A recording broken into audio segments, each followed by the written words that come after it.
A vida de Daniel foi virada de cabeça para baixo aos 17 anos. Criado como um membro da nobreza judaica, o adolescente hebreu foi capturado e levado à força de sua cidade conquistada, Jerusalém, para o país da Babilônia, onde o rei Nabucodonosor governava. Pouco depois de sua chegada, Daniel, 3 de seus amigos e um grupo de outros jovens membros da família real judaica e da nobreza foram treinados nos hábitos do palácio. Este treinamento foi planejado para durar 3 anos e qualificaria os formandos para servir no palácio do rei Nabucodonosor.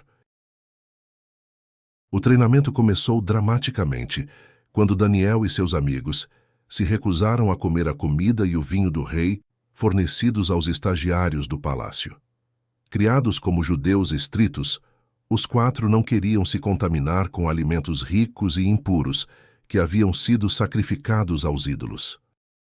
Daniel pediu que ele e seus amigos fossem dispensados de comer esta comida, pedindo, em vez disso, uma dieta muito simples de vegetais e água.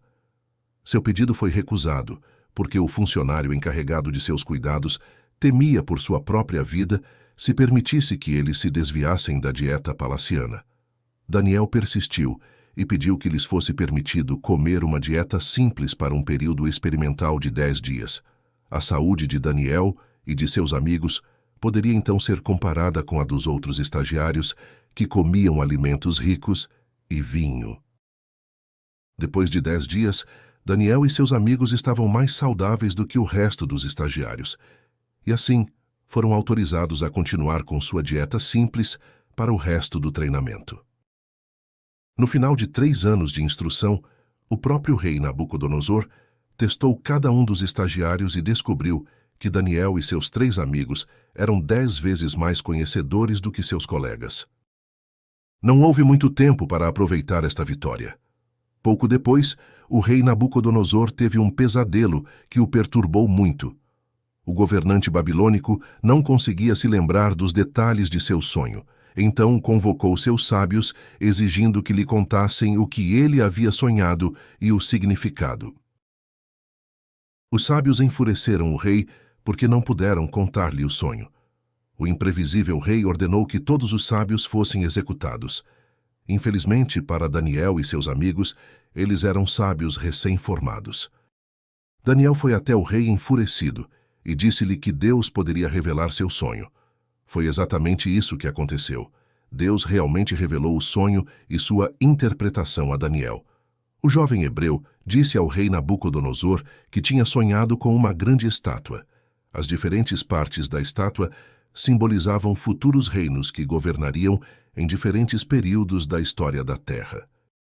Daniel explicou que a cabeça de ouro da estátua representava o reino de Nabucodonosor. De acordo com o hebraico, o peito e os braços da estátua de prata representavam a Medo-Pérsia.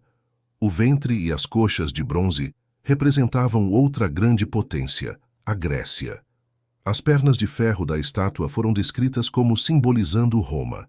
A estátua também tinha pés feitos de ferro e argila representando os reinos divididos da Europa. Graças ao sucesso de Daniel em explicar ao rei Nabucodonosor seu sonho e seu significado, todos os sábios foram poupados. Daniel causou uma profunda impressão no governante babilônico, que o promoveu à posição de governador de toda a província da Babilônia. Mais tarde em seu reinado, o rei Nabucodonosor teve outro sonho, que pediu novamente a Daniel para interpretar. O sonho era de uma árvore enorme que, apesar de sua aparência magnífica, foi cortada deixando apenas o seu tronco. Daniel teve que revelar relutantemente que a árvore representava o rei, e como ele seria cortado e reduzido a viver com animais selvagens. Daniel então disse ao rei que ele permaneceria neste estado até que ele estivesse preparado para reconhecer que não há ninguém maior do que Deus. A crise de insanidade de 7 anos do rei Nabucodonosor começou quando o rei se creditou pelo sucesso de Babilônia, apesar do aviso de Daniel. O monarca babilônico viveu por 7 anos com animais selvagens, tendo sido atingido com uma psicose severa por todo o período. Seu cabelo cresceu tanto quanto penas de águia, e seu dedo e unhas dos pés se assemelhavam a garras.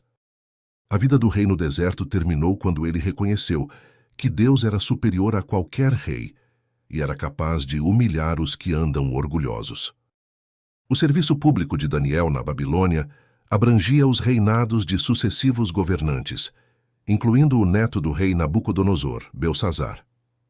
Houve uma ocasião memorável quando o rei Belsazar organizou uma festa luxuosa para 1000 membros da elite babilônica. Nenhuma despesa foi poupada. Pratos de ouro e prata, originalmente saqueados do antigo templo de Jerusalém, foram usados para servir bebidas. Durante a festa apareceu uma mão misteriosa e um dedo escreveu na parede do palácio. Apavorado, o monarca imediatamente concordou com a sugestão da rainha-mãe e convocou o estadista Daniel para interpretar o significado desta caligrafia. Daniel disse ao rei que ele falhou em aceitar a lição de humildade que Nabucodonosor havia aprendido. Ele disse a Belsazar que havia contaminado os vasos sagrados do templo e adorado objetos inanimados e sem valor em vez do Deus verdadeiro. Daniel então interpretou as palavras hebraicas Mene, Mene, Tekel, Parsim.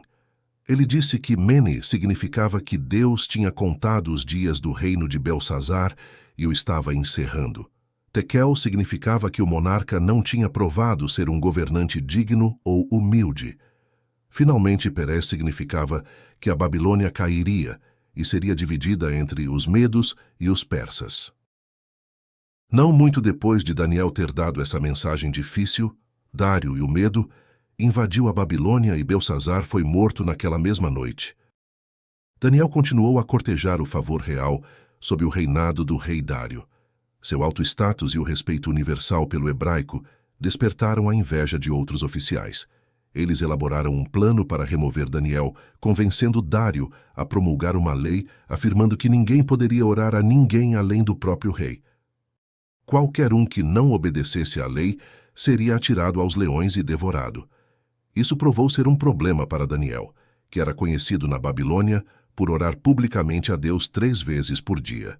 No entanto, Daniel manteve-se fiel à sua fé e continuou com o seu hábito de oração. Ele foi preso e julgado, para a grande consternação do rei Dário, que percebeu tarde demais o esquema desonesto de seus funcionários. Antes de Daniel ser lançado na cova dos leões, o rei orou ao Deus de Daniel para proteger seu valioso político e conselheiro. Depois de uma noite sem dormir, o rei correu para a cova dos leões, ansioso para ver se Daniel havia sobrevivido. Milagrosamente, Daniel tinha sido poupado e disse ao rei que Deus tinha fechado a boca dos leões. O rei Dário ficou radiante ao descobrir que Daniel tinha sobrevivido a esta terrível provação e imediatamente o removeu do poço. Ele ordenou que os acusadores de Daniel fossem jogados na cova dos leões, onde foram prontamente devorados. O rei então emitiu um decreto para todas as nações do mundo conhecido, declarando que o Deus de Daniel fosse respeitado. No final de sua vida, Daniel havia servido fielmente os governantes e as pessoas de seu tempo. Talvez a sua maior contribuição tenha sido a visão que deu sobre os acontecimentos do futuro. Ele fez isso interpretando mensagens de Deus para outros, bem como transmitindo visões e sonhos que Deus deu pessoalmente a este herói da Bíblia. Essa foi a nossa lição de hoje. Se inscreva e ative as notificações para manter sua espiritualidade a cada dia.